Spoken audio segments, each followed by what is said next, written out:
Welcome to the Disenfranchised Podcast. For that podcast, all about those franchises of one, those films that fancy themselves full-fledged franchises before falling flat on their face after the first film. I am your host, Stephen Foxworthy, and joining me, as always, the man who insists on no names, and that's why we call him Tucker. Hey, Tucker. Hi, Stephen. How we doing, buddy? I'm good. Good. Despite my obvious vocal change, I assure you it is me. It is. All right. It's me. You just sound, like a grown-up now, which is weird. It's so unlike you. I know. It's wild. I don't know how I feel about it, to be honest with you. Ask me what movie we're watching.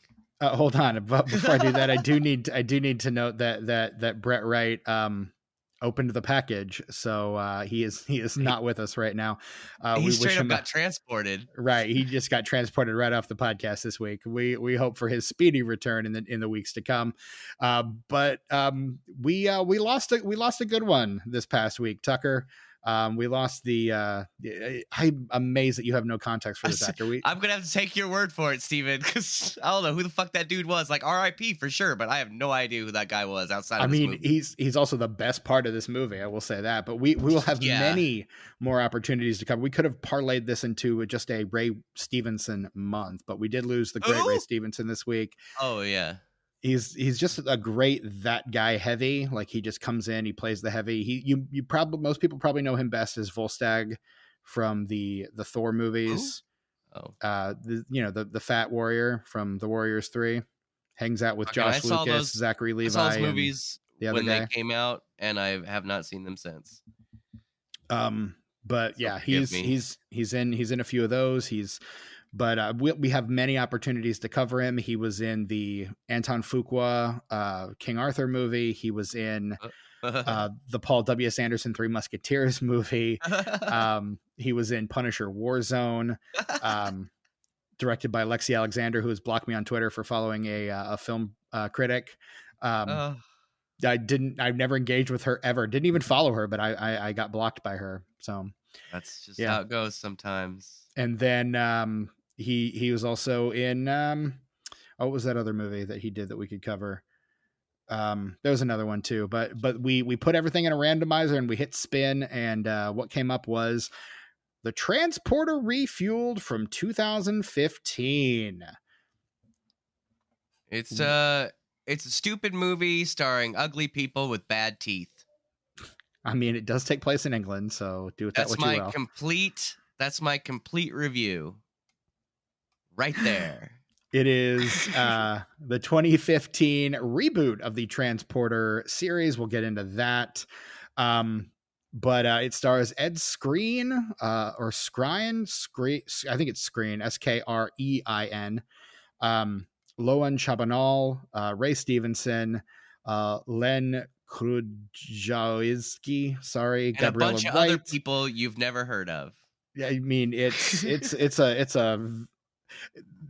the people in this movie are so forgettable that when they reintroduce the villains in the modern day, they have to show you who they were in the opening segment because they know you're going to forget them. That's when I was done with it, because only one other movie has done that to me, which has treated me that fucking stupid.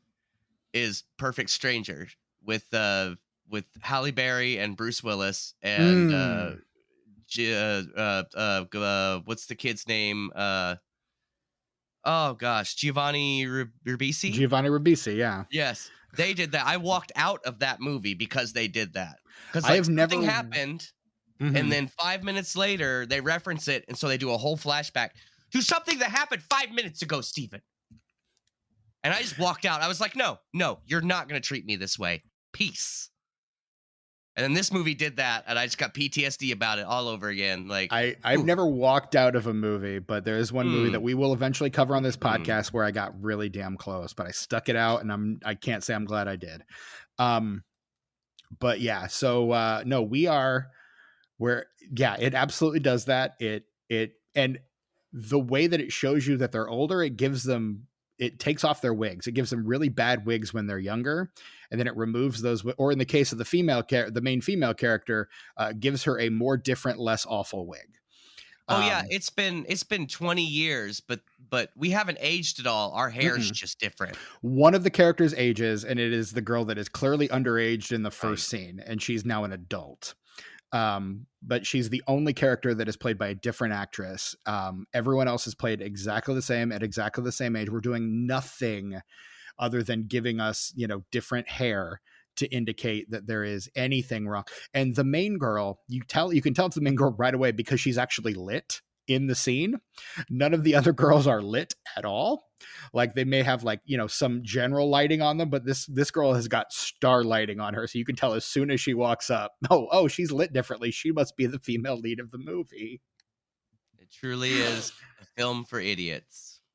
That's what the director thinks. The director thinks you are stupid. This director, so this film, it was released in 2015. It's directed by Camille Delamare, who is a French, I believe French editor. But he's best known as an editor. He's only directed a handful of movies. This is his second feature movie after a film called Brick Mansions. Which I know nothing about, but he's a Luc Besson guy. Brick Mansion starring Paul Walker and the RZA. So do with that what you will. But he's mostly known as a film editor prior to that, but he had been mostly action movies, Transporter 3, 22 Bullets, Columbiana, that movie that was supposed to have been what the sequel to the Professional was. Taken 2, Lockout. Like he's predominantly an action film editor, and then manages to parlay that into a middling directing career where he directs shitty action movies. He directs garbage, including the second film or the fourth film in the Transporter franchise. Tucker, do you have any familiarity whatsoever with the Transporter franchise? Well, yeah, I know I've seen the first one a few times, because that movie was a lot of fun. And when that movie came out, the people that I surrounded myself with, not out of choice, but because they were the only people around, no offense to any of them, they were great people, just not normally the type of people I would have hung out at that time in my life. Sure. They were into that kind of thing, and so I saw it a few times, and it was impressive. Jason Statham, I think, really has a knack for playing those kind of characters. And when it's written well enough and the action is done well enough, it can be a really good time. And that first Transporter movie is a whole lot of fun. I think I've seen one of the sequels, but it's been so long that I don't remember anything about it. I'm just pretty sure I've seen one of the sequels. Also, his character pops up in Collateral. Allegedly. Oh, that's Steven. It's him. It's okay. Yeah, because Louis Leterrier says it's him. Believe me, Michael Mann is not creating a crossover. Michael Mann could give two shits about the Transporter. Michael Mann is not creating a crossover, but he's winking to people who can enjoy both highbrow and lowbrow versions of the same type of entertainment. Because he respects us, Steven. Unlike the director of this movie, who does not respect us at all. At all. How am I supposed to believe that this guy either used to be or at one time will become Jason Statham? How am I supposed to believe that? You're not, because it's the same character that is it's the same character played by it's a James Bond thing. We're rebooting it again. No, fuck that. That may work with James Bond because James Bond is stupid movies made for idiots too. Hot take. I don't disagree. Having watched every movie in that franchise, I don't disagree. God, I hate all of those movies. I don't hate all of them. There are some of them I really enjoy, but I'm not gonna sit here and pretend like they're highbrow entertainment. I feel like they could have made this same movie, even called it Transporter Refueled, and made it like a spin-off or a spiritual sequel and not made it the same character. Probably. And I'll bet it probably would have done better because a lot of the people... It's still going to have all the same problems, man. I'm just saying that more people... I think people would have been more willing to give it a chance if it had been a different character, because you're like, oh yeah, this is the same guy. We're rebooting it, but this is Jason Statham, but it's this skinny dude with teeth poking out from Game of Thrones, from like one episode of Game of Thrones. Here he is. He quit Game of Thrones for this garbage, by the way. I believe it. Well, again, this was supposed to be relaunch the franchise. This was supposed to be his big break, like his big film debut. And let me check my notes here, and that didn't happen. You know what this is? This is a bunch of nerdy dudes trying to act tough and cool. Like every cool face that anybody makes is so put on. Mm-hmm. Like all the acting in this movie is acting. You know what you're supposed to do when you're acting, Steven? You're supposed to act like you're not acting. In this movie, they're just like, hey, you want to see some acting? Here it is. You'll know it because it looks like acting. Again, I think the person that comes off best here is Ray Stevenson, who plays... He's charming as hell. He's in a different movie altogether. Like, I don't know where the fuck he is in this movie. He is James Bond in this movie. He is playing James Bond. If ever an actor auditioned in another movie to play James Bond, it's Ray Stevenson in this movie, because he is absolutely playing like a Roger Moore style James Bond character. Absolutely. Like, and they give him the shittiest dialogue, and he manages to pull it off. And I don't know how the fuck he does it. Well, see, that's the key to a good James Bond, Steven, is to be like offensively sexist, but we still like you. And that's who he was in this movie. Absolutely. There's the women in this movie are this movie is, first of all, this movie is misogynistic as fuck. They really want those women to come off as empowered, though, but it does not work. No. It's just even more sexist. Because you manage to, I mean, they're all hypersexual, all of them, hypersexualized.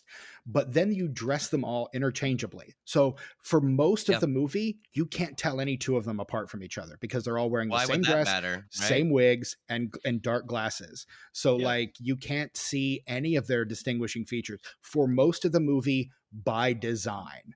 That is the way this movie is constructed. And then when they do take off their costumes, and you see that they are different women, they all behave very much the same way, which is horny as fuck.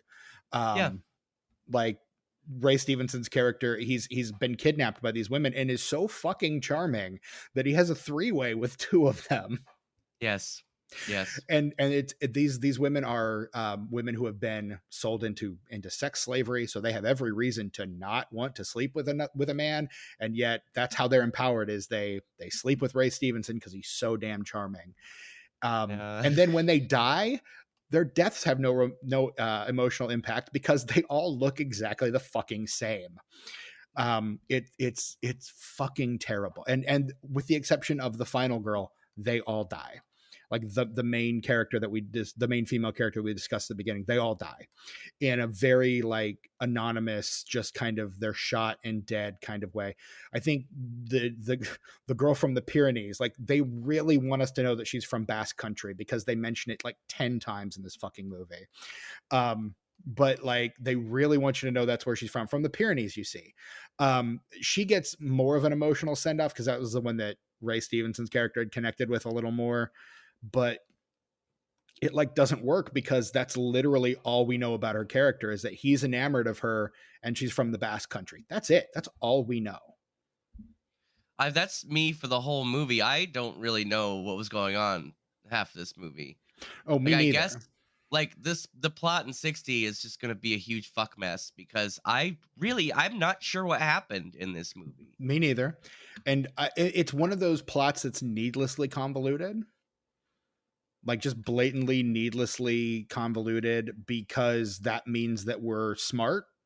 Like it really wants you to think that the movie really wants you to think that it's very, very smart. Well, that's part of treating people like they're stupid, Steven, is acting like you're smart. Right. You're the smartest one in the room. Part of it. Yeah. Mm-hmm. And this movie does not earn that reputation of being the smartest one in the room at all. They are aggressively dumb. But yeah, that's kind of where we're at with it. I mean, this movie it's misogynistic as fuck. It doesn't like respect or trust its audience. And the only actor that really comes off well at all does so because he's the only actor who really knows what he's doing. He's the only actor who's an actual actor. Yeah. And like I said, he's not in this movie. He's in a different movie. Yeah. Like everybody else is in this movie and he's fucking killing it in some other movie, but somehow his performance got transported into this movie. Somehow, we don't know how. Right. Of course, it's not enough to save it. Not enough to save it. In fact, his amazing performance makes this movie worse. Because it's so good. He is so good. The rest of the movie cannot figure out how to get on his wavelength. Like he just comes in and he fucking knocks it. Like there's a scene where he's been kidnapped by these women, and the other, nameless, faceless women all come in looking exactly the same. And they've got these very obviously fake blonde wigs on. Like you could tell from 1,000 yards away, these women are wearing fake blonde wigs, and they start taking their wigs off. And his line is, "Oh, darn, I thought you were natural blondes." And he manages to say it in a way that is like both genuine and sarcastic as hell at the exact same time. And I'm like, I don't know how you pull off that line with these costumes, but he did. And he does it so, and again, that's where it clicked for me. Oh, he's Roger Moore. He's Roger Moore, James Bond in this very shit. And that's it. This movie gave me echoes of like other better movies where you've got like a father and son in the same profession pairing up, like an Indiana Jones and the Last Crusade or a Austin Powers and Goldmember kind of situation where you've got these like kind of, kind of elder statesman actors coming into this franchise later in the game and kind of like bringing up this character that was clearly inspired by them. And you get Sean Connery, who was James Bond, playing opposite Indiana Jones, who was basically George Lucas's pulp James Bond, because Steven Spielberg was never going to get to direct a James Bond movie.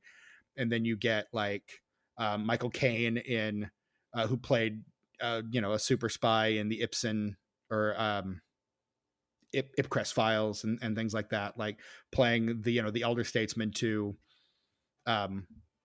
Mike Myers' very obviously goofy James Bond parody.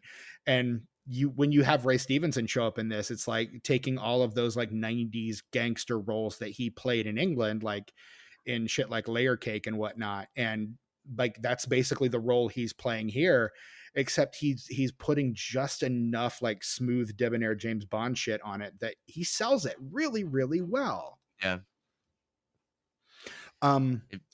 It sucks that performance was wasted on this movie. It kind of does, but it's the only thing that I find redemptive about this movie.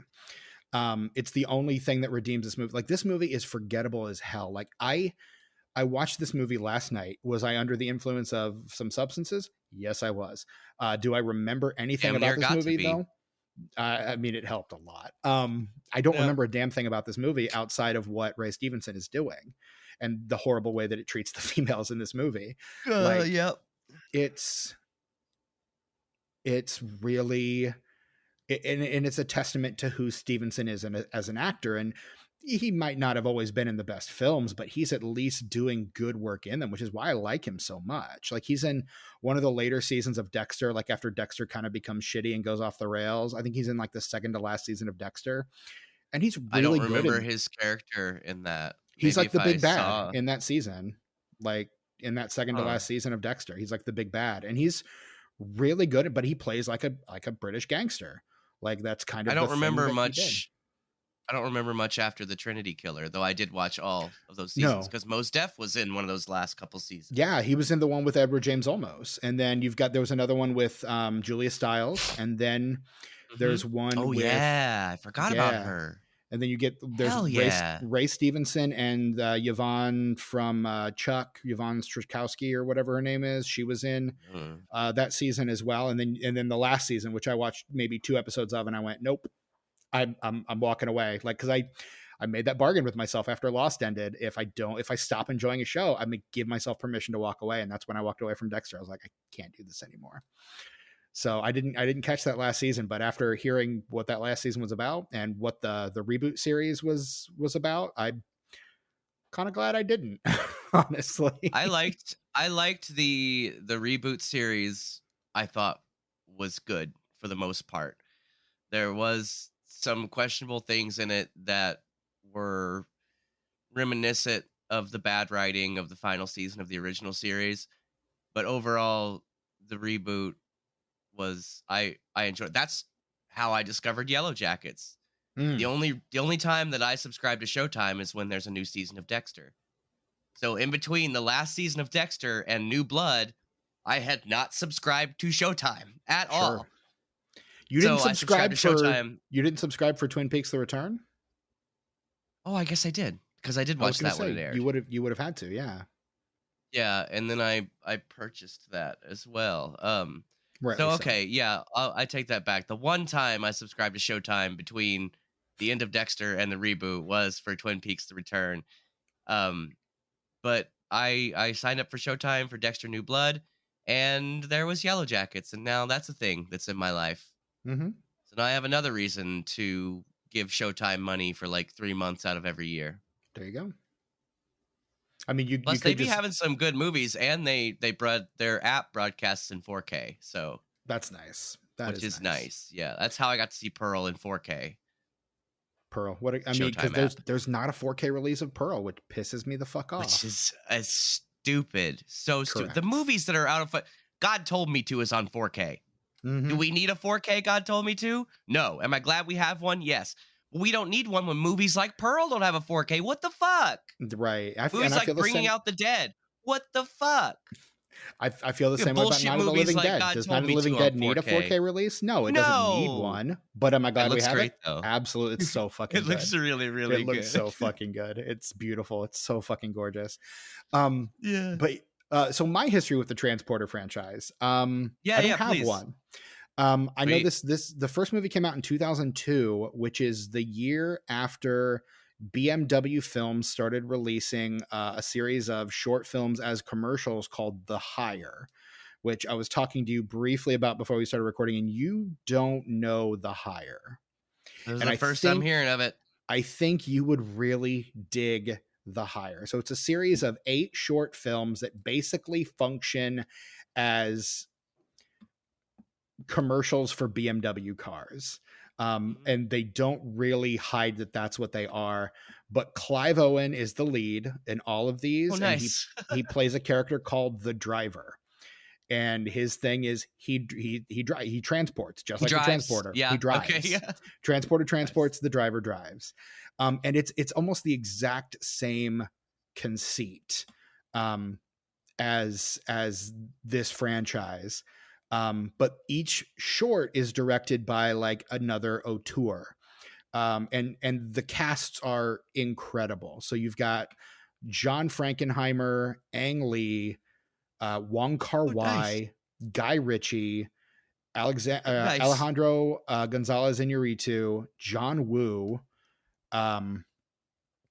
Joe Carnahan, which okay, and Tony Scott.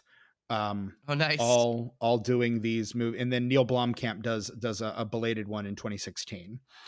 But like these great directors, and then for the cast, you've got people like Forrest Whitaker and Mickey Rourke, Adriana Lima, Madonna, Stellan Skarsgård, Lois Smith, Maury fucking Chaikin, Don Cheadle, F. Murray Abraham, Ray Liotta, Clifton Powell, Dennis Haysbert, Robert Patrick, James Brown, Gary Oldman, Danny Trejo, Dakota Fanning, John Bernthal, Vera Farmiga, like absolutely top shelf talent. And these for what are effectively BMW commercials. And they're great. They're a lot of, you could probably find most of them on the internet streaming somewhere, but they're really fun. And like, I can't help but think like, because I had asked you before we started, like, what is the connection between this series and this franchise and the Hire? And you're like, I don't know what The Hire is. So I was like, well, okay, now we've got to like talk about that. But They're all on YouTube, by the way. Okay, well, there you go.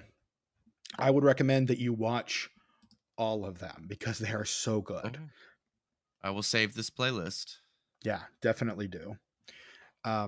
Yeah, they're so fun. And like some of them are like, and again, because you've got a ton of different filmmakers, like they're different styles, different genres, different, and everything changes with the exception of the main character, and he's driving a BMW. Whereas this movie has Audi as kind of their sponsor, but the Transporter is like the Hire, but with Audi cars and their feature length. Like that seems to be the difference.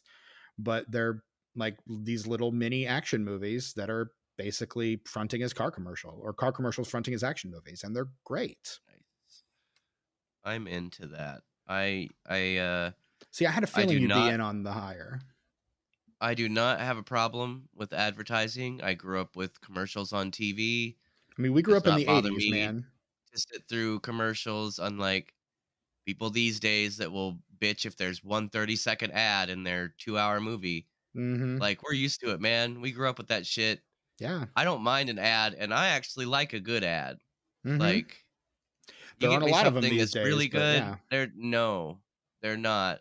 And I think the worst part about ads for me when it's something that's streaming is it's like when I watch Beavis and Butthead on Paramount Plus, as you are wont to do. The package I have includes ads. Right. So about every 10 minutes or so, I get a few ads, and it's always the same Jimmy John's ad, the same one every time. It's like, what? How does that? You can't get more than one person to put an ad on the show, or your algorithm is broken, or what? The thing about TV commercials back in the day is you get 4 or 5 of them, and they would repeat maybe once an hour. You'd see the same one once every hour, maybe. I've seen the same commercial really like back to back to back, like 3 times in a row. Yep. Like, and that just, and then you go to a different ad break and you see that one twice and then another one. And you're just so happy to see a different ad that you don't even care what it's for. Like it just, I don't know if they're just not able to get enough to sell enough ad space or what the deal is. But like, I remember like when I first started watching Tubi, I was seeing ads for like my favorite local coffee shop that is owned by like friends of mine. And they're like, oh yeah, you can enjoy our coffee in our coffee mug. And I'm like, I know you. Like, why are you on Tubi? That's hilarious. And I even told him, I was like, hey, I saw your ad on Tubi. He's like, that's great. What's Tubi? And I was like, well, let me tell you about Tubi. Yeah, Tubi does seem to have a pretty good handle on that stuff. It's nice. It's nice, especially when they can include local ads and stuff. Anytime that you're watching something streaming and there's an obviously local ad, I feel like that is a testament to how much they're putting into their ad selection and how they present them to you. Unlike Paramount Plus, who's just like, hey, do you know Jimmy John's has a new brownie? Hey, do you remember how we said Jimmy John's had a new brownie? But also Jimmy John's has a new brownie. Hey, do you know Jimmy John's has a new brownie? Hey, you heard about that new brownie at Jimmy John's? Have you heard the idiot. Good news about Jimmy John's and their brownie? Yes. Do you have a moment to talk about our Lord and Savior Jimmy John's brownie? Do you know if you stack 3 of them, it counts as a sandwich? Did you know that? Because we've told you that 30 times in the last 20 minutes. I mean, it's got all your basic food groups, right? So I don't... Chocolate, and chocolate, yeah. Yeah, but I mean, you got eggs and flour and, butter, you got your food groups in there, man.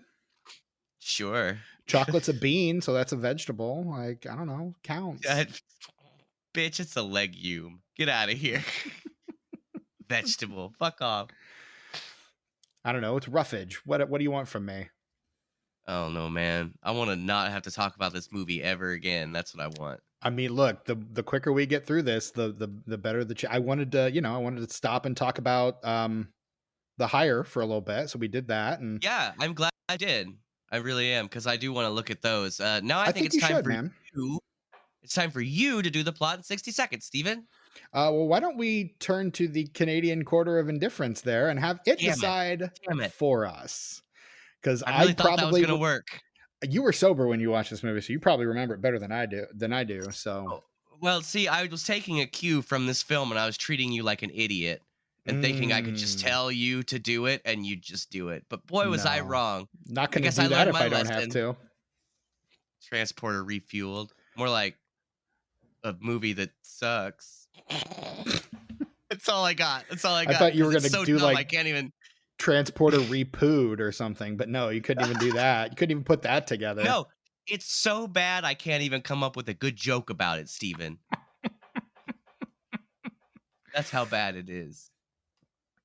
Woof. Okay, I'm gonna flip this coin. All right. So while you do that, oh, you gotta tell them about it. While you do that, the plot in 60 seconds is the part because we don't want to spend the entire podcast just going through beat for beat what this movie is. We'll hit the moments that stood out to us, but we'll recount the plot of the film in 60 seconds or less. And to decide, we turn to our friend, the Canadian Quarter of Indifference, which Tucker is going to flip whilst I call it in the air. Okay, here we go. 1, 2, 3. Heads. Damn it, Steven, it's heads. Oh. Which means I'm putting 60 seconds on the clock and Tucker has to figure out what this movie was about. Which means you won the toss, which means you get to choose who does it. And if you had any heart, Steven. I don't. If you had an ounce of empathy. I don't. You take it upon yourself to tell. Okay. Look, man, things are bad all over. Let me know when it's ready. I'm ready to begin when you are. I'll give you the 30 and the 10-second warnings as always. Okay, so there's this ugly guy with bad teeth, and he drives cars for a living, but he doesn't ask questions, and he takes jobs, and he has a dad who I guess did the same thing. That's implied, like he's like the second generation of transporter guys. And so he meets this lady, and she's like, do a job, and he's like, okay, because, he doesn't ask questions. He just says, okay. And then when he gets to the job, he's surprised that it's all wild and wacky. Like, surprise, surprise, you didn't ask questions, idiot. Now look where you are. 30 seconds. And then for some reason, they're all just sitting there, and the cops decide to harass them, I guess. I don't know. And so they leave, and it turns out these ladies were prostitutes, and like their boss did something bad or something. I mean, he's a pimp, so just in general, I guess he's bad.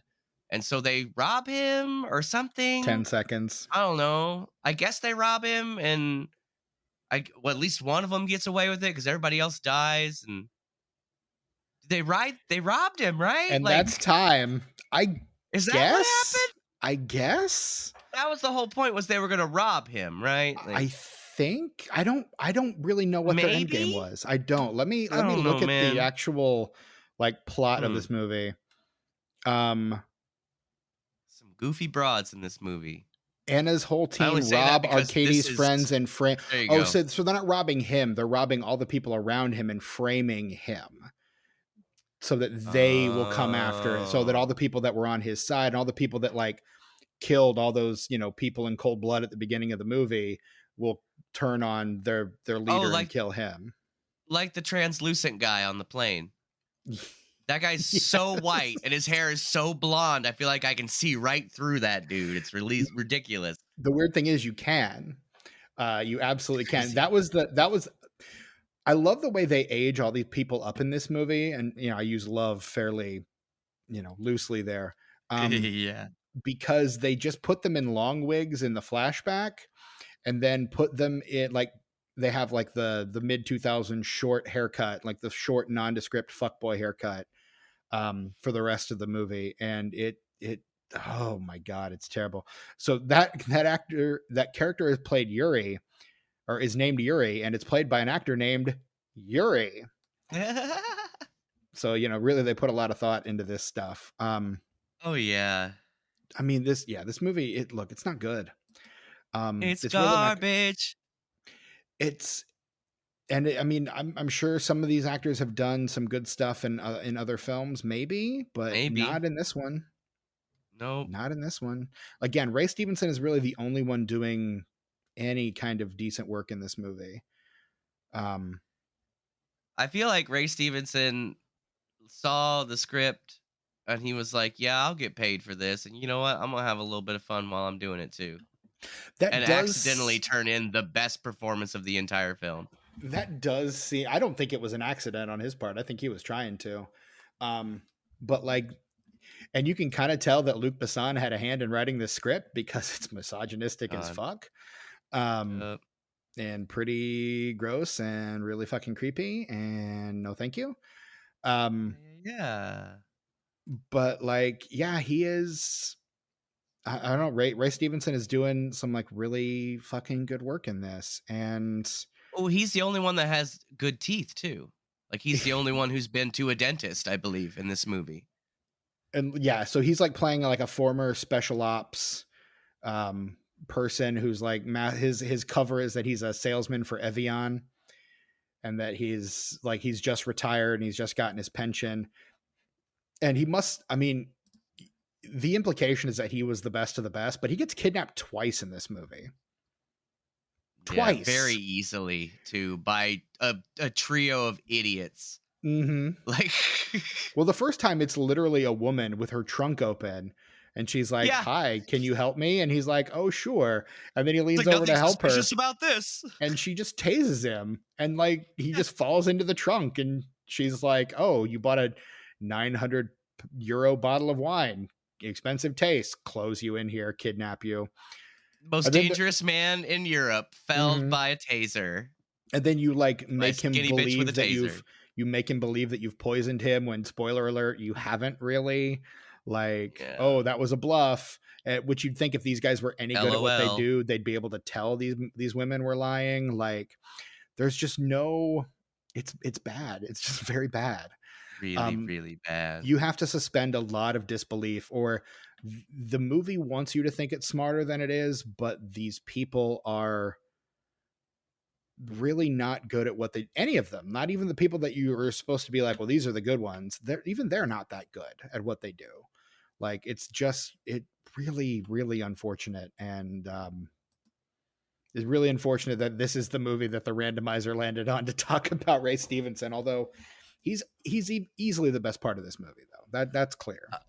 Something that struck me as very odd about this film, and I was just thinking about it, and I have a few theories, is the police sirens were American police sirens. Yeah. Police sirens do not sound like that in Europe. No. At least they didn't 20 years ago when I lived there. They probably still don't. They do a wee woo, wee woo, wee woo, instead of a woo, woo, woo. And now, because this movie thinks I'm so stupid. No, this movie does not have any respect for you at all. I will just bet that for the American release, they changed the sirens to American sirens so idiot Americans wouldn't get confused and like short circuit and die because they didn't understand what this crazy siren sound was. Yeah, which honestly not surprising to me at all. I would not be surprised if that were exactly what happened. I mean, it's the same reason why when you film like a movie or like a scene where like you're supposed to see that like the air conditioner is kicking on in a room, they'll show you a picture of they'll show you a shot of the vent, and there are little ribbons tied to the vent so you can see that there's air coming out of it, because you can't trust the audience to understand that there's air coming out of there unless they can see that the air is moving. Like, it's really fucking insulting. Yep, you gotta. I mean, there are dummies out there, but you gotta give your audience a little credit, man. And if there's a dummy out there that doesn't get it, I'm sure they're sitting next to somebody who could probably explain it to them. Right. No offense to dummies. I'm a dummy most of the time myself. Right, but like, I don't think anyone's this dumb, as dumb as this movie wants them to be. Not anybody that should be watching movies. No. Like this. So this movie was originally written as just a part of the Transporter franchise. It was supposed to be a Jason Statham movie, Transporter 4. Just another chapter in the Transporter franchise. And business as usual. Statham had only signed on for 3 films originally, so they had to get him to re-up his contract. And by that point, let's see where Statham is around this time, because Statham's reason. Well, he wanted to get paid what he was worth. Exactly. And they were not willing to do that. So I've been a fan of Statham's since Lock, Stock. Like, girl, me too. Absolutely. Like, that is, and of course, before that, he is in, like, he's a swimmer. Like, before that, he is a swimmer. Yep. Like, he's a professional swimmer. His first film is Lock, Stock, and Two Smoking Barrels. He follows that up with Snatch, which I would argue is the best Guy Ritchie movie. He's in future episode of this podcast, John Carpenter's Ghosts of Mars. Because Snatch is just like Lock, Stock that's had the the script tweaked to perfection and enough experience to make it exactly the way it needed to be made. Exactly. And you can afford bigger named you can afford, some talent from other places like fucking Dennis Farina. Goddamn Brad Pitt for right. Crying in the Mud. Yeah, like you can afford some better performers. He's in the Jet Li film The One. 2002 is The Transporter, which is his first like lead role in a film. The next year he's in F. Gary Gray's The Italian Job, which we've covered on this podcast before. The year after that, he's in the aforementioned Michael Mann's Collateral, which is a fucking great movie. Absolutely. A movie that we mentioned on our upcoming What Are We Watching episode on Patreon, Cellular. He's in that. In 2005, he does Transporter 2. That's Larry Cohen's Cellular. Yes. But you got to, I mean, come on, he's a legend. You got to mention him when you mention Cellular. I mean, I'm sorry. I thought you were going to pop in and do that, but I was going to, and then I forgot, and then I did. So here we are. We figured it out. He's in the terrible Guy Ritchie follow-up to Snatch, Revolver. Revolver sucks. I didn't see that because it looked like it sucked. It does, in fact, suck. Turns out I'm a pretty good judge of that kind of stuff. Apparently. He's in Crank. He's in Uwe Boll's In the Name of the King. He's in War. So he's slowly Transporter 3. He's is in 2008. He does the Paul W. Sanderson remake of Death Race the year before, the sequel to Crank, and then in 2010 he's in The Expendables, and that kind of puts him in this pantheon of action stars up there with Lundgren and Stallone and Jet Li and the other guys in that movie. Like, it puts him in this upper echelon. So when they go to make this movie in like 2011, when they're trying to like start to nail him down, after that, he follows that up with Expendables 2 in 2012, Fast and Furious 6 he's in the tail end of that too, isn't he? In 2013. So like he's on the way up, like, and he knows it. So when they're trying to court him for a fourth Transporter film, he's like, well, I need 11 million, because that's what he's making a pick. That's what he's a leading man. That's what he's pulling down a picture now. And Europa Corp, the corporation that funds these movies, said, let's not do that. So instead of paying Statham what he's worth, they go back to the drawing board. They redraft the script. And rather than creating a prequel starring a younger version, they're like, let's just reboot it. Let's just start it over again. Like 7 years after the last one, which is some Spider-Man 3 Amazing Spider-Man level shit, like in terms of just like really quick reboot turnaround on a thing. And this is not, I would say, a franchise that is, I'm going to check the numbers on this, but I don't think this is a franchise that people are like breaking down their doors to like go see. Like, I think it's a passable action franchise, but it's not doing Fast and Furious numbers, is it? It was a big deal. I feel like at least the first couple were. I know that first one did really well in the theaters, and then when it hit video, it just fucking exploded. Everybody I knew had the Transporter on DVD. I probably had it at one point. It was a big deal. It's a big franchise. Okay. I mean, I guess I'll on some level, I'm going to have to take your word on that, but like, okay, so I got the numbers here. Okay. So, I mean, the third movie in that franchise made 112 million worldwide, but domestic, these films are not huge earners. They're earning a lot of their money overseas. The first one only made about 44 million worldwide. The second one doubles that, 89 million. So these movies do get progressively better in their worldwide box office, but most of their money, like, they're making half of what they're making worldwide in the United States. So I think these are bigger earners in Europe than they are in the States. And like I was saying, these movies did very well on home media. I think that the need or the urge to make sequels to these movies up until Refueled came out was based pretty much on the home media sales. Like, they're making decent money in the theaters, enough to put them in the theaters. Right. But then once they hit video, they were just raking it in, man. Everybody has these movies. I guess I mean, I never did, but I guess that makes sense. Yeah, I'm looking at the opening weekend for this, and oof, these numbers, not great, not great for this movie. But yeah, not great for the franchise either. No, I mean the franchise itself earns domestically about 116 million, just in domestic box office, which is not great. And that's like also the nothing to entire. sneeze at. I mean, but that's the entire franchise. That's 4 movies. Yeah. Yeah.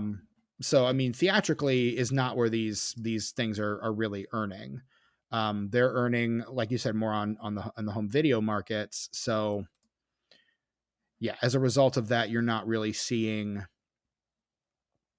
the, I don't know, you're not really seeing these pick up quite as well in theaters. And this one I think is just kind of seen as a disappointment kind of across the board.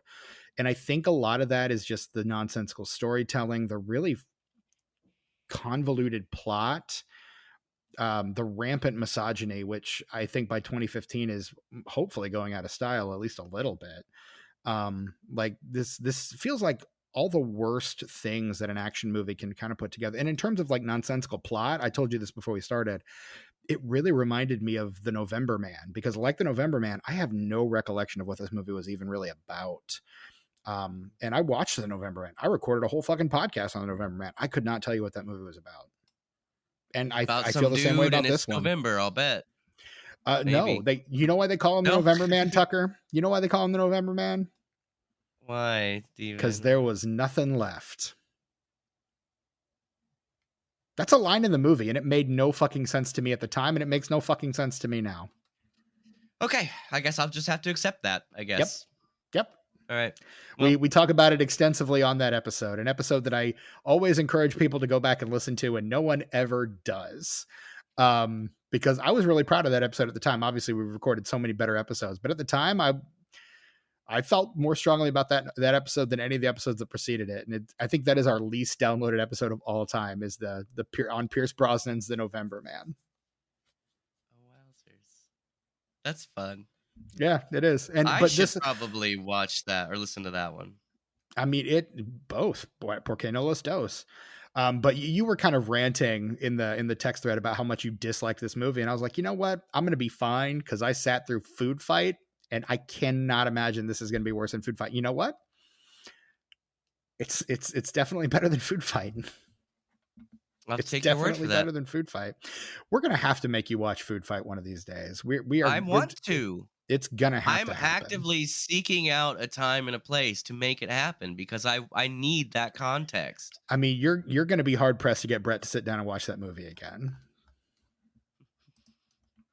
Well, I feel like we should set up a live commentary and watch you watch that movie, and we should maybe just edit it together to like listen to you slowly go insane as you watch that movie. No, you know what I would do just to spite you? I would pretend like you really enjoyed it. Yeah. Yeah. I can 23 skidoo some shit I like about something, even if I don't actually like it. I believe that. Try me, Steven. Try me. Okay, what'd you like about the Transporter Refueled? Oh, I can't. Not on that. Yeah. One, no. Okay, so much for your 23 skidoo, huh? Not on this. Not like today. This. Not like this. Not like this, Steven. Not like this. That was not a setup for you to ask me to do that right now. Not at all. Well, 0%. Look, man, you read that wrong, Steve. Man, it felt like the right thing to do. And know what is really good about this film, though, is the practical effects. Mm-hmm. They're really good. It's just a goddamn shame that the director did not know how to shoot them, because all those scenes look like garbage. Which is weird, because this guy's an editor, so you'd think he would know how to shoot coverage and shoot for something to be edited together. It makes no sense. It's like a cinematographer making a movie that looks like bullshit, like dog shit. Like you can't, like, you're a cinematographer. Like you should be able to do this, but like, and I think have one job. Part of the problem is that this guy's editing shitty action movies. Mm-hmm. Like he seems like a Luc Besson Europa Corp like company player, and stooge, if you will. And it feels like that's kind of the way that he got to where he is. Yep. Which, I mean, he's directed 3 movies. Brick Mansions, The Transporter Refueled, and something called Assassin Club, which came out earlier this year.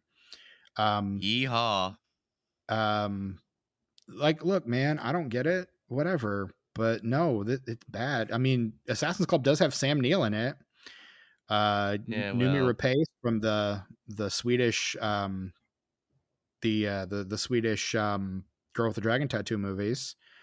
Daniela Melchior from the Suicide Squad, Henry Golding. Like, it's got a decent top line cast, but I don't want to see it. I don't want to watch it. It has a 27 on Metacritic. The which is lower than this movie has. The poster looks like something I would find at a Redbox, like a movie that would just come direct to Redbox. That poster design started with the movie Inside Job, and they've been ripping it off since then. Every other action movie, every other direct-to-video action movie has that exact same font, layout, and everything. That's all posters are now. Is somebody Inside comes Job up with a good one? Inside Man. Oh, hold on. If you're talking about the Spike Lee movie with Clive Owen and Denzel Washington, that is Inside Man, and it fucking rips. Well, I'm not. Oh, nope. What am I thinking of then? I have no idea. What's the poster I'm thinking of? Shit. Who's in the movie? I don't know, man. I just remember the poster. You don't remember who's on it? No, because there have been so many retreads of it since then. I mean, it's all jumbled together as one poster. Doesn't matter. I do appreciate the first 3 Transporter posters, where it's Jason Statham jumping through the air pointing 2 guns. Mm-hmm. Jason Statham jumping through the air pointing 2 guns, and then there's a girl there too. And then Jason Statham jumping through the air and pointing 2 guns, and there's a little car and I think another woman. Yeah. They keep it consistent. Whereas this movie features Ed Skrein standing with his back to the camera and some cars exploding on his suit jacket. This is not a movie poster. This is a video game. This is video game box art right here. I don't know what the fuck they're doing, trying to pass this off as a movie poster. That's a Need for Speed box right there. Need for Speed, future episode of this podcast. They made a movie of that, and we're going to cover it. Oh yeah, I always wanted to see the good or ill. I always was interested in seeing how they interpreted that. We'll probably cover that one then when the next Fast and Furious movie comes out, and then if they've not made a sequel by the time the last one comes out to Hobbs and Shaw, we'll cover Hobbs and Shaw then. How's that sound? I do not want to watch that movie, but for the pod. For the pod. Look, we've watched a ton of shit I've not wanted to watch, but look, man, duty calls. Duty. I said poop. Duty. exactly like poop. That's like funny. Like this movie. Yes. This movie's kind of steaming pile of shit. It's not good. Look, it's not good. It's currently on Max or HBO Max if you're one of those people that people who called the RCA Dome the Hoosier Dome until the day it was torn down. Steven, we still call it Deer Creek. It's HBO Max. Come on. Oh, what is it actually now? It's like Klipsch or something. I don't know. Last time I was there, it was Verizon Wireless Music Center. So that tells you how long ago it was that I've been there. It's changed hands a couple times since then. I think last time I went there was to like a Warp Tour, like in 2003 or something. Mm-hmm. It's like Conseco Fieldhouse isn't Conseco anymore. It changed to Banker's Life, and it's not even that anymore. It's like Fidelity Mutual or some shit like Fieldhouse. It's now like it's Bitcoin.com Fieldhouse or some shit. It's like Wish.com Fieldhouse. Rancid, cursed ass bullshit. Yeah. Oh god, I hate it. Let's talk about how this movie did in the box office, because I feel like we should probably wrap this up. Yeah, why not? Because I'm just gonna say how much I hate it over and over again. Like, look, and we've talked about Ray Stevenson, who is the best part of this movie, who's the reason we're covering this movie. Like, he's doing the Lord's work in this movie, and he's still not able to salvage this turd. It's not even as good as The November Man. Like, one of the reviews said, if you liked Hitman Agent 47, but wished it was like decidedly more PG. Boy, have I got a movie for, or PG-13. Boy, have I got a movie for you. Which we've not seen Hitman Agent 47. That one's forthcoming. We're covering that one at some other point, but I'm excited probably when to the watch next John that Wick one, movie comes out. I know it's going to suck, but I'm excited to see it. Well, yeah, now you're playing the Hitman video game series, so. I am. I'm stuck on the last level of the first game where I am in a secluded hospital for rich people, like an off-the-grid kind of hospital, and I have to kill this dude that has who's the main bad guy of the game, and I have to kill his lawyer. And I can't. It's a really, really hard level because you don't get anything at the beginning. You're just a person in a hospital, and like obtaining weapons and figuring out how to get where you need to go and what disguises you need to get into which part. It's maddening. It's fun. Sure. It's kind of the whole point of the game is you play the level over and over until you kind of figure out your options. You do have to be creative. There's never just one way to do anything. There's always several ways to do it. Right. But you familiarize yourself kind of with what's around, who's going to be here at this time, and something the movie, really, and I think we mentioned on that episode, something the movie doesn't ever really do a good job of conveying. It's a damn shame. It's a damn shame because I mean, and with Agent 47, I've heard that that's really bad too, and I just keep wondering how do you keep fucking it up? It's right there. It's right there. The cutscenes in the game are better than that movie. Like leagues better than that movie. And I think I mentioned on that Timothy Olyphant, the wrong choice to lead that movie. Like unfortunately, we love us some Timothy Olyphant. We do. Oh, yes. Respect on it. But not Hitman.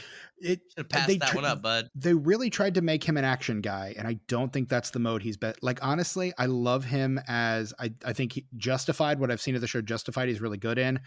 Oh, yeah, but he can be a badass. He can certainly be a badass. Really love him in Santa Clarita Diet, where he's playing like the goofy husband. And I think I mentioned that on that episode, but like I love that kind of goofy, silly energy from him. And that may be one of my favorite roles that he's taken because it's so against what I normally think about with him. And he's doing it really well. He was on an episode of Rick and Morty I watched the other day. And as soon as we realized he was in it, we picked his voice out immediately. And we had a blast just watching him be goofy in that show. Like, it's really fun. He's amazing. So I don't know, man. But so yeah, this movie, Transporter Refueled, we really don't want to talk about this movie in any context. This movie comes out on September 4th, 2015. It opens at number 4 in the box office, opening to $7.4 million domestically. It earns a total of about $16 million domestic, another $54 million worldwide, for about a $70 million worldwide box office, which is, let me check my notes here, bad if you are trying to reboot a franchise. Particularly a franchise where the last entry made over 100 million worldwide. I mean, these aren't huge money makers, but if you make them at a small enough budget, you're going to get a decent return on your investment. So, and for a European action film that's so very extremely Europe centric, for it to do so well in America, especially among the demographic that it did, that's a big deal. It's a big deal. That's the reason Jason Statham is a household name.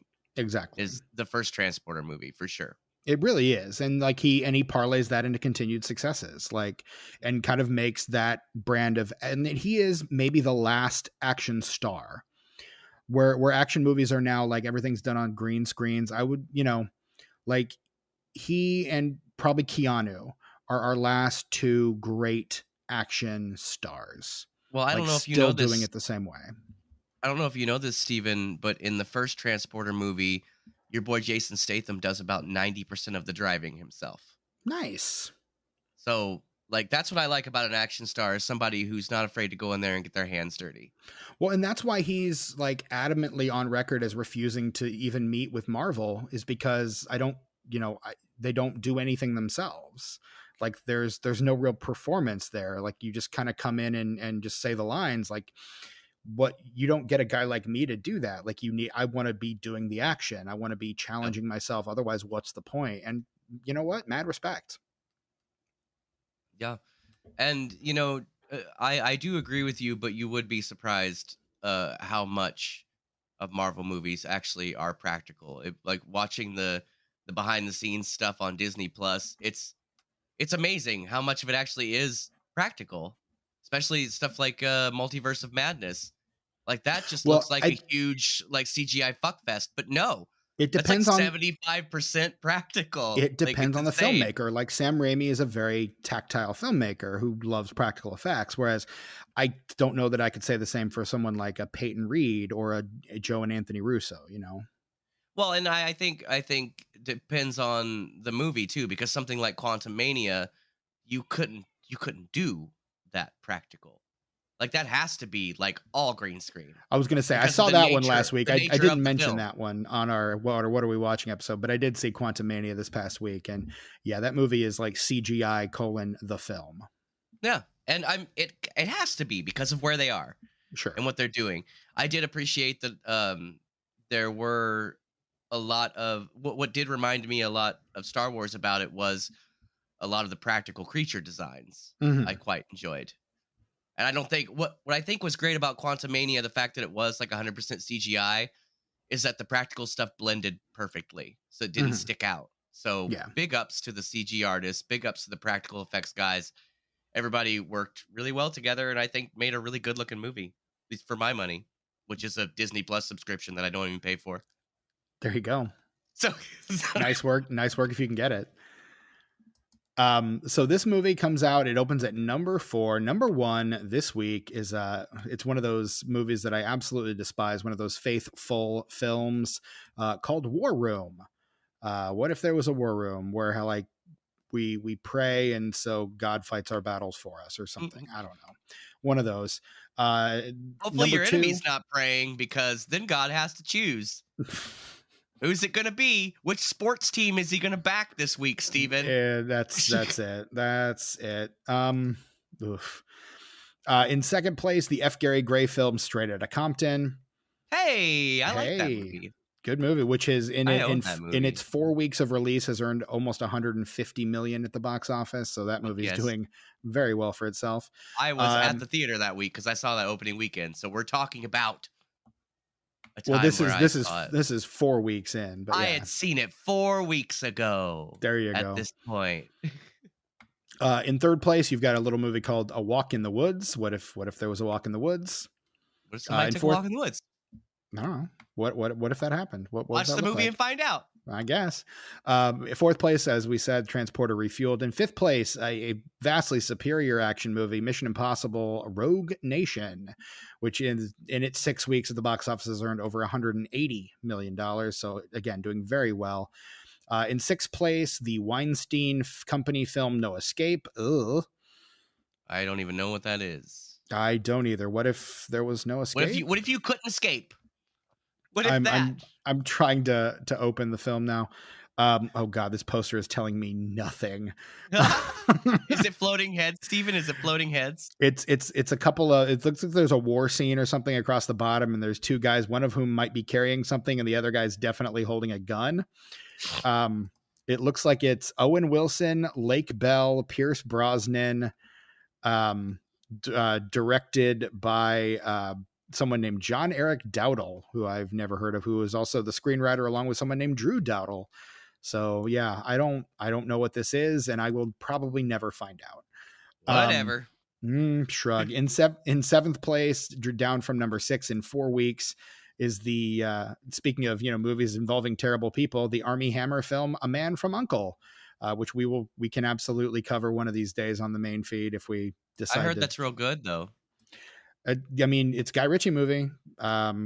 With sometimes those are good. Armie Hammer and Henry Cavill. Like, your mileage may vary. Sometimes they're great, sometimes they're not. It's a late entry one, so I don't know. Maybe not. We'll see. Now, is it just me? It's that his parents thought it was funny that it sounds like Arm & Hammer, like the baking soda, right? No, that's what they were doing, right? No. So if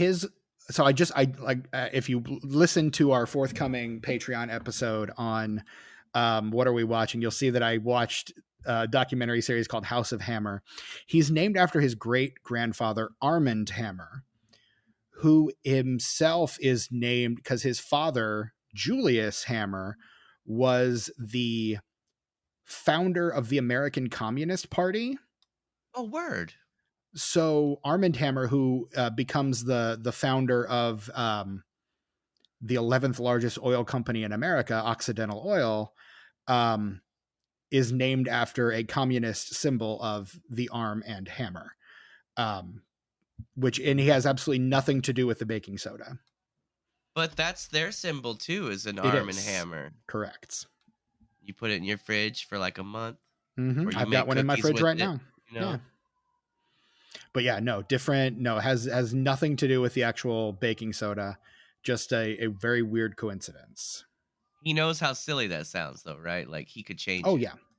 Okay. Yeah, he could. But again, it's like, you've got a dynastic name from a dynasty up there with like the fucking Vanderbilts and Rockefellers. You're not going to change that. Otherwise you piss off the sources of power that are going to give you all their money when they die. You want to show off that oil mogul communist dictatorship background. Mm-hmm. You want to really fly that flag high. Yeah, well, I mean, when your great grandfather flies in the face of that and becomes one of the most influential and powerful capitalists in the country, shrug, yay. I guess. Yay, capitalism! Yay. And then but he wears that name like a badge of honor, which is how he insisted his victims wear the symbols of his abuse. So Armie Hammer's a fucking gross guy. He's a deplorable human being. In 8th place, we've got Sinister 2, which is the sequel to the Scott Derrickson film Sinister. In 9th place, a Spanish film called Un Gallo con Muchos Huevos, which is a chicken.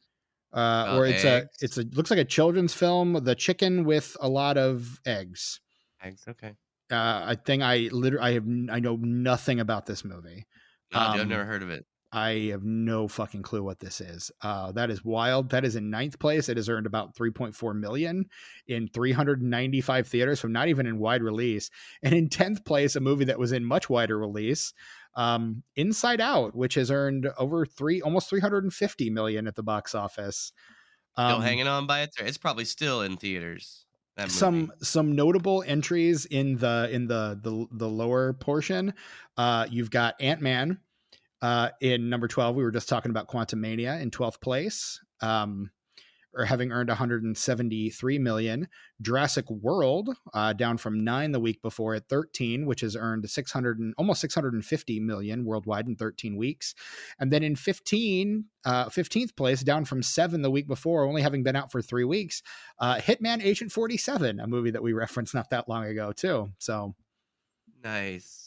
Yeah, just it all comes together. The tomatometer score on this one is a 15%. I'll buy that. Transporter Refueled has little to offer beyond a handful of decent action scenes, leaving this reboot's title feeling more like wishful thinking than a restatement of purpose. I would say replace action scenes with Ray Stevenson, and you're pretty much right. But yeah, the action scenes, like I said, had a lot of really cool practical effects because they were crashing all those cars and stuff, and that was cool. But it looked like ass. It did. They couldn't even do that airplane one. That should have been a simple one to do and make it look awesome. Yeah, but no, it looked like fucking garbage. It did. It looked, and that one's clearly like a Fast and Furious homage kind of thing. Oh yeah, for sure. I'm pretty sure that the Fast and Furious Fast 5, I think, or Fast 6, the joke is like that runway goes on forever. And that's kind of what we get in this movie, like that runway goes on forever. The Metascore is 32 based on generally unfavorable reviews from 24 critics, and the Letterboxd score is a 2.1. Tucker out of 5 stars. How are you scoring 2015's The Transporter Refueled? I guess a 1 star. I'll give it a 1.5. Is not good, but I'm glad we watched it, so now we don't have to like dread watching it in the future. Now, are we gonna watch 3 more Ray Stevenson movies this month? No, we actually had we're gonna watch toy commercials instead. Damn it! Yeah, so we had a theme month planned. We had another entry, but we did kind of push one entry off of our theme month list because we did want to eulogize Ray Stevenson, an actor that Brett and I really enjoy, and Tucker has never heard of.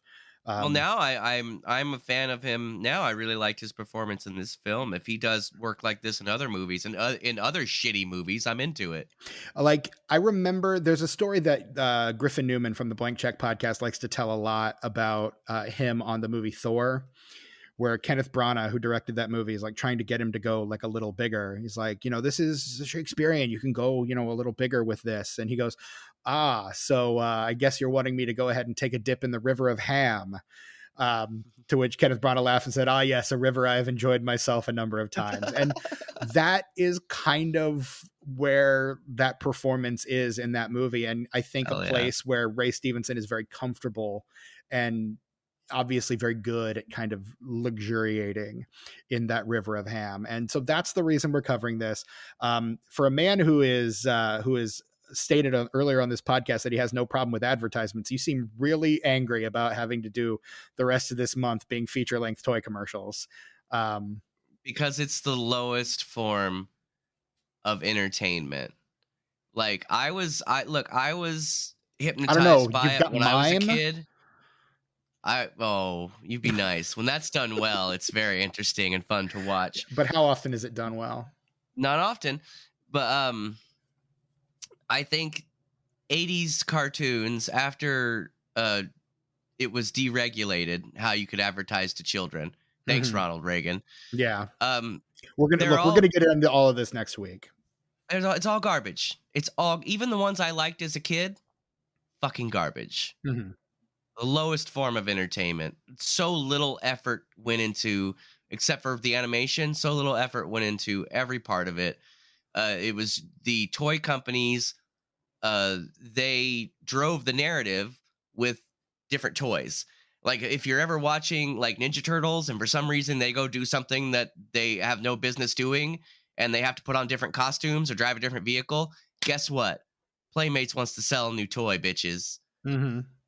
And it's the lowest form of entertainment, and it's like this movie in a way to where it just thinks you're fucking brain dead. So buckle up, guys, for the rest of this month. We've got 4 more weeks of that, and really, literally, we had to put like a carrot at the end of this month to get Tucker through it because he's very high maintenance. So that light at the end of the tunnel. We've got to make so many concessions for him that Brett and I never had to make for ourselves. But buckle up. We do have so that's what you can expect for the rest of this month, and we're closing out the month with some of our favorite guests. So it's going to be a good time. We've got guests. Who we got? I will tell you off mic. You know who we've got because I've mentioned it several times. So yeah, but I only listen to about 30% of what anyone says. That tracks, yeah. So not on purpose. It's just how my brain works. I'm not. It's not a malicious thing. I'm not like you suck, so I'm not listening to you. It's just my brain just filters out whatever it decides it wants to. Well, I think there's also a part of you that's like, because I do this too. You're like, you stop paying attention because you're trying to think of, like, you're trying to keep in mind the next thing you want to say. So you're like, oh, I got a thing. I want to finish talking so I can talk. That's true, but I still do try to. I understand that waiting for your turn to talk is not always the best way to have a conversation, but I always try to stay into what the other person is saying, right, while maintaining the thought that I'm having. Same, because I very often that thought will get derailed. Yeah, but no, I get it. Again, I do the same thing. I try not to do it on this podcast because that's just a bad way to live a life. But in kind of everyday conversation, I find myself doing it a lot more. But yeah, there you go. So that is our episode on the Transporter Refueled. And Tucker, we have some mail. Oh, we got mail. We've got mail. We got some mail a few days ago. And I think this is because we had mentioned on a previous episode the new Transformers movie coming out, Beast Wars, aka we ran out of Transformers ideas. Right. But this is from a friend of the podcast, future guest, patron, and college friend of mine, Andy. An Greetings. All around good guy. He is actually. He's a good fellow. Andy, greetings. And he does say, "I love me some Beast Wars, so I'm actually looking forward to the next movie." And then he mentions you specifically. Tucker doesn't get robots turning into dinosaurs, but he likes McDonald's products turning into robots. How about McDonald's products turning into dinosaurs? And he sends us a link to McDonald's toys called the McDino Changeables. Tucker, did you get a chance to look at this link? No, my mouse stopped working. I am going to send this link in the chat. If your mouse starts working, I would love to get your reaction to some of these live on the pod. I'm going to have to do a quick battery change. Oh, no. Send the link. I did. Oh, man. If only I had this on. I have it. I have our chat window on my monitor proper, not on my touch screen. So that's unfortunate. Luckily, I have 2 mouses here since I run. Oh, isn't shit! The that plural takes a of double mouse A. Nice. Not when it comes to computer mouses. Computer mice? No, computer mouses. Damn it! I don't want this to take so long that I'm gonna have to edit. Hold on. I was gonna say, I think you're gonna have to edit. No, keep talking, Steven. We're so close. I'm almost there. Title of my sex tape. Oh, there it is. Don't stop, Steven. Don't stop. Oh, it's happening. How dare you expect me to continue on these conditions? Also, title of my sex tape. Right, yeah. That's probably more title of mine, but yeah. We're back. Okay, McDino Changeables. There's currently no text on this page. Search for... Oh, is it loading something, or is this a joke link? No, this is a wiki to the Kids Meal Wiki. Which is on the fandom wiki page, which is a kind of a build your own wiki site. Everybody gets a wiki, the site. Yeah. In June 1991, McDonald's offered a set of 8 transforming toys, McDino Changeables. The set had 2 under 3 toys that didn't transform. The toys were cleverly constructed puzzles, models of popular McDonald's food items that opened into dinosaur-like creatures. The toys were packed with instructions to transform the toy. The toys are marked copyright 1990 McDonald's Corp. China part number. The toys included the McDino Cone, the Tri-Shake-A-Tops, Big Macosaurus Rex, Hot Cakes-A-Dactyl, Quarter Pounder with Cheeseosaur, McNuggetsasaurus, Happy Mealodon, Fry-Ceratops, Small Fry-Ceratops for the under 3 crowd, and the Bronto Cheeseburger also for the under 3 crowd. And then there are some pictures of these toys here at the bottom. Yeah, I remember these. These are basically just a retooling of the ones that turned into robots. They just replaced them. These are literally pretty much the same, except they're dinosaurs now instead of robots. So, what was the question? What am I supposed to react to? So the notion is you don't like, or I think what he says is Tucker doesn't like robots turning into dinosaurs, but he likes McDonald's products turning into robots. How about McDonald's products turning into robots or into dinosaurs? Well, there's you hit the nail on the head right there. McDonald's products. I don't put a lot of thought into Happy Meal toys. Okay. That's the thing. Like, if you're presenting something to me as an intellectual property, here's Transformers and now they turn into monkeys and shit, that's dumb. But if I go to McDonald's, get a Happy Meal, and there's a French fry that turns into a dinosaur, that's cool. You're not trying to sell me lore or like a whole continuity. No, you're not trying to make it make sense. I so wish Brett were here right now. Like, you have no idea how much I wish Brett were here right now, because I know he'd have shit to say about all this. Oh yeah.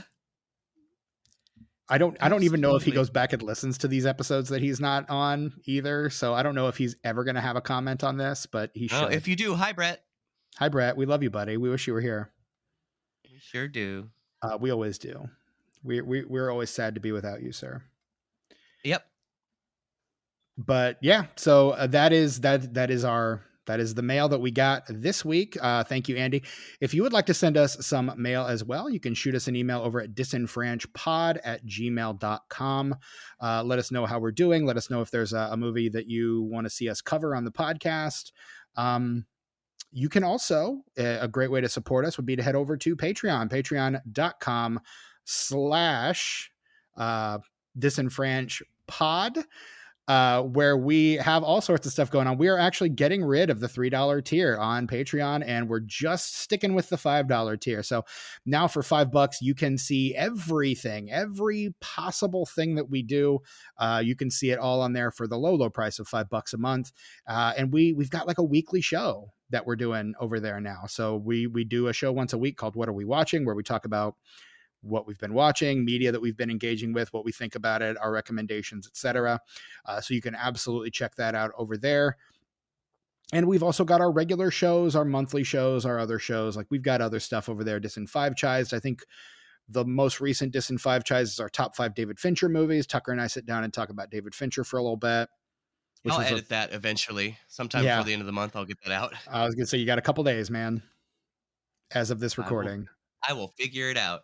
And this episode drops on June 1st. So hopefully before this episode drops, you've got that sorted and it's up over there. And actually, just because we're kind of changing stuff up for a little bit, we are now starting today, as of the date this is dropping. If you head over to patreon.com/disenfranchpod, you will actually see that we're offering a 7-day free trial of our Patreon. So if you want to give it a listen, see what's going on back there, see if it's something you want to continue to be a part of, slide on over there, click that free trial button and give us a listen. And we would love to have you guys over there. Love to give you guys a peek behind the curtain, and so you know what you're missing. And there's hours of content back there. So you will absolutely get the most out of your 7-day free trial for sure. Indeed. It's good stuff. Lots of stuff happening on the Patreon, man. Absolutely. There's always good stuff happening on the Patreon. You can follow us on social media. We are DisenfranchPod on Twitter, Instagram, Letterboxd, YouTube, and Facebook, at DisenfranchPod in all of those places. So check us out and give us a like, a follow, all that good stuff. And while you're out, you can follow us individually on social media. I am your host, Stephen Foxworthy. You can find me on Twitter, Instagram, and Letterboxd at Chewy Walrus. Tucker, where can we find you? I'm still on YouTube, Ice909, ICENINE, the number 0 and the number 9. And I still got my Instagram for my mugs going. Well, you do. You've got it going. I've got it going. Tuck_mugs is where you can find that. We got 4 more followers. Look at us go. Last week.